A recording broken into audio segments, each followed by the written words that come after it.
A burly man sat on a ship bored out of his mind. He pulled out a knife and started twirling it, before accidentally stabbing a large hole in the wooden floor. Just then, a pretty girl walked over, so he quickly planted his foot over the hole, acting like nothing had happened. Suddenly, an enemy ship spotted them. Everyone panicked, scrambling to pretend they were fishermen, but one enemy officer grew suspicious. He boarded their ship and stared at each person intently. No two. Likely a typo for no two. Got nervous, faking a fishing motion as he pulled out a worm, but the worm flew out of his hand and hit the officer's forehead by accident. Lily hurried to grab a fishing rod, but it slipped from her grasp and plopped into the water. She held the rod's handle up like a telescope, trying to smooth things over. The officer bought their act, deciding they were just ordinary fishermen. He was about to leave when Lily accidentally wandered into the women's restroom, and the officer's suspicion flared up again. Without warning, the enemies opened fire. Ethan immediately shot back, while another teammate pulled out a machine gun, but missed every target. The officer flew into a rage, jumping into the fray himself, and the gunfight grew chaotic. "Everyone run, I'll cover you," Ethan told his team. The enemies had planted explosives on the ship, and a massive blast erupted, blowing everything apart. But Ethan stood up unscathed. He unleashed his strength, activating a cheat code for unlimited bullets in his machine gun. Now bullets flew from it, like they were free, and no enemy fire could hit him. He was bulletproof. He fired so rapidly that empty shell casings piled up around him, stacking high enough to trap his feet. Even so, he didn't stop pulling the trigger. The enemies refused to back down, so Ethan grabbed a ball and hurled it at the officer's face. A loud explosion sent Ethan flying into the air. Meanwhile, Lily surfaced in the water, relieved to see the fight was over. All her teammates were safe, save one. 3 months later, Ethan came crashing down from the sky. His teammates helped him stand. His hand was injured, so Lily tore off a strip of cloth and wrapped it as a bandage. Seeing this, the others remembered their own wounds. John showed his hurt leg,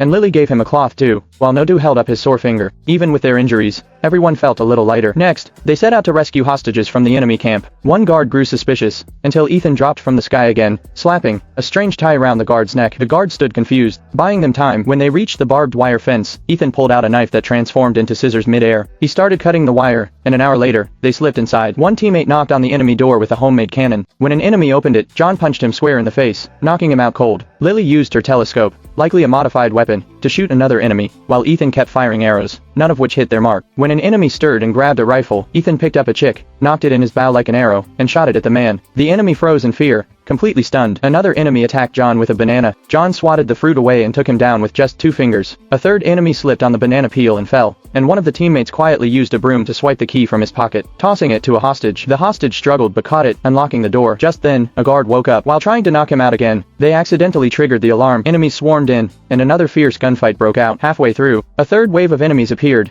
They took them down first, then went back to fighting the rest. When Ethan ran out of bullets, he started hurling loose bullets with his hands to fend off the enemy. Using a map, they tracked down the last hostile. When they finally reached him, Ethan picked up the special hostage, gave him water along the way, and carried him out to safety.